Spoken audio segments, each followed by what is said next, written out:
Hello everybody, 'tis I, the Rumpledone, a book review. Kluge, the haphazard construction of the human mind. Now, for those of you who don't know what a kludge is, it's slang, and it's a clumsy or inelegant solution to a problem. It's a noun. Sometimes you use it as a verb, like in programming, back when I was programming for dollars. You know, you kludge together a program if you needed something really, somebody needed a new report or something really quick. You just threw the code together. It wasn't elegant, it wasn't sloppy, and you just did it as soon as you can to knock it out. And you never really went back. And the problem is that those programs stayed around a long time.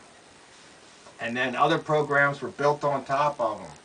And that's what he's saying that happened with the human mind, is that evolution over time just kludged it together. You know, we got the prehistoric part of the brain down here, then we got the other part, then we got the frontal lobe. It's like one thing on top of another. And after reading this book, or while reading this book, it made me realize, made me a little more empathetic to the human condition, the human problem. Because, I mean, look at what we're working with, a kludge. And so, I guess when you see somebody struggle, maybe you can say, well, you know what, that's just the best they can do, because they're working with faulty equipment. And that goes for me too. So, if you're hard on yourself, give yourself a break. Anyway, there's a few quotes in here I'd like to share with you, as I normally do in good books. Let's see, it might be an extended video, but I'll try not to ramble too much. Here we go, page 53. No matter what we humans think about, we tend to pay more attention to stuff that fits in with our beliefs than stuff that might challenge them. Psychologists call this confirmation bias. When we have embraced a theory, large or small, we tend to be better at noticing evidence that supports it than evidence that might run counter to it. I mean, think how that might apply to you, where you believe something or you think something, and all you do is look to confirm it as opposed to look to disprove it. See, in science, you come up with a theory, you try and shoot it down. And then if you can't shoot it down, and others can't shoot it down, well then maybe you got yourself a good theory. Moving on. Page 56. Our tendency to accept what we wish to believe, what we are motivated to believe, with much less scrutiny than what we don't want to believe is a bias known as motivated reasoning. A kind of flip side to confirmation bias. Whereas confirmation bias is an automatic tendency to notice data that fits with our beliefs, motivated reasoning is the complementary tendency to scrutinize ideas more carefully if we don't like them than if we do. So in other words, if somebody else has a counter proposal and you don't like it, then you really scrutinize it. Okay, page 57. The reality is that we are just not born to reason in balanced ways. Even sophisticated undergraduates at elite universities tend to fall prey to this weakness. One famous study, for example, asked students at Stanford University to evaluate a set of studies on the effectiveness of capital punishment. Some of the students had prior beliefs in favor of capital punishment, some against. Students readily found holes in studies that challenged what they believed, but often missed equally serious problems with studies that led to conclusions that they were predisposed to agree with. Put the contamination of belief, confirmation bias, and motivated reasoning together, and you wind up with a species prepared to believe, well, just about anything. Historically, our species believed in a flat earth, despite evidence to the contrary, ghosts, witches, astrology, animal spirits, and the benefits of self-flagellation and bloodletting. Most of these particular beliefs are mercifully gone today, but some people still pay hard-earned money for psychic readings and seances, and even I sometimes hesitate before walking under a ladder. So,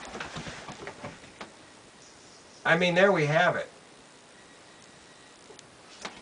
Our brains just don't function properly most of the time because of evolution.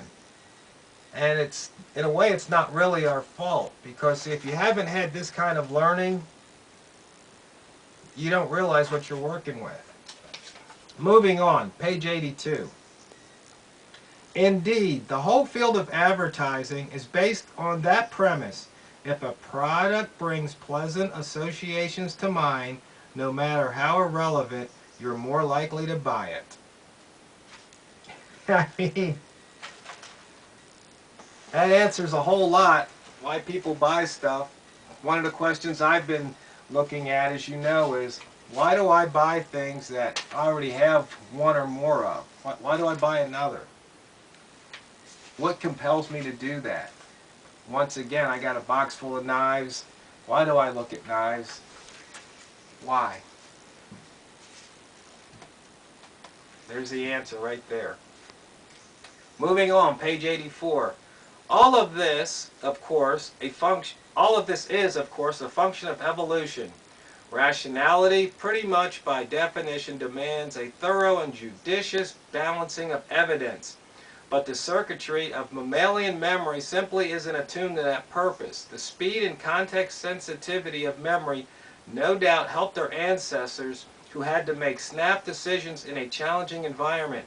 But in modern times, this former asset has become a liability.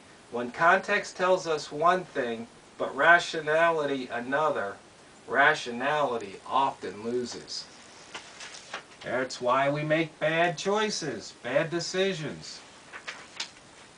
It's because we fool ourselves, and we allow ourselves to be fooled. Moving on, page 86. And that, too, is a sure sign of a kludge.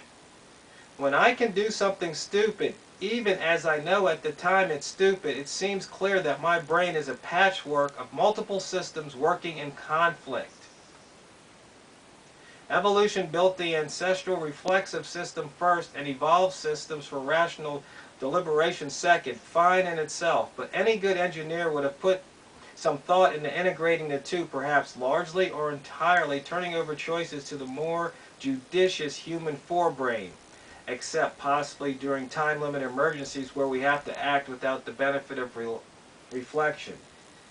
Instead, our ancestral system seems to be the default option, our first recourse just about all the time, whether we need it or not. We eschew our deliberative system not just during a time crunch, but also when we are tired, distracted, or just plain lazy. Using the deliberative system seems to require an act of will. So, sometimes you need to just take a little time, think. That's why I say ponder, which really connotes really taking some time to think about things. Okay, page 87. Choice slips a final cog when it comes to the tension between logic and emotion. The temptation of the immediate present is but one example. Many alcoholics know that continued drink will bring them to ruin, but the anticipated pleasure in a drink at a given moment is often enough to overwhelm sensible choice. Emotion 1, logic 0. There you have it, my friends, my fellow viewers. There you have it. You see, in a way, we just can't help ourselves. Moving on, page 135. A simple problem is that much of what makes us happy doesn't last long. Let me repeat that. A simple problem is that much of what makes us happy doesn't last long.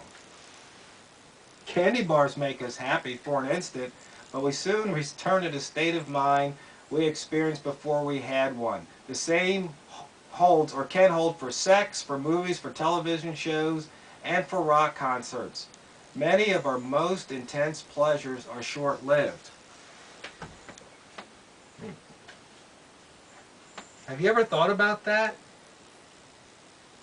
You see how we can be driven, how advertising can do things that make us knee-jerk, just bypasses the deliberative function of our brains, and we just wind up doing things we don't even realize we're doing, all because we're looking for that pleasure.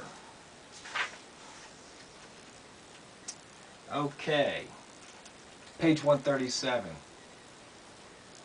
Aspiring assistant professors who think that their future happiness hinges on getting tenure often fail to take into account one of the most deeply hardwired properties of the mind, the tendency to get used to whatever's going on. The technical term for that is adaptation. For example, the sound of rumbling trucks outside your office may annoy you at first, but over time you learn to block it out. That's adaptation. Similarly, we can adapt to even more serious annoyances, especially those that are predictable, which is why a boss who acts like a jerk every day can actually be less irritating than a boss who acts like a jerk less often, but at random intervals. As long as something is a constant, we can learn to live with it. Our circumstances do matter, but psychological adaptation means that they often matter less than we might expect. Now you ponder that thought. Finally, a quote on page 165, which I'll read through quickly, but I actually might make a separate video on maybe each one of these. He gives some solutions. Number one, whenever possible, consider alternative hypotheses or hypotheses. Number two, reframe the question. Number three, always remember that correlation does not entail causation. Number four, never forget the size of your sample. Number five, anticipate your own impulsivity and pre-commit. Number six, don't just set goals, make contingency plans. Number seven, whenever possible, don't make important decisions when you are tired or have other things on your mind. Number eight, always weigh benefits against costs. Number nine, imagine that your decisions may be spot checked. Number 10, distance yourself. Number 11, beware the vivid, the personal, the anecdotal.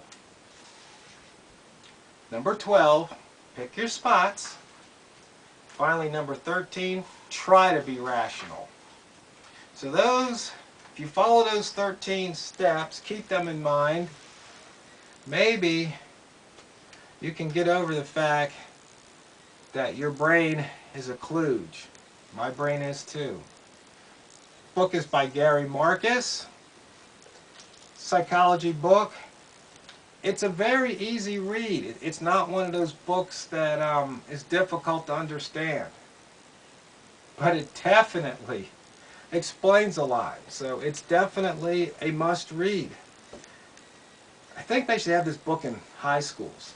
I really do.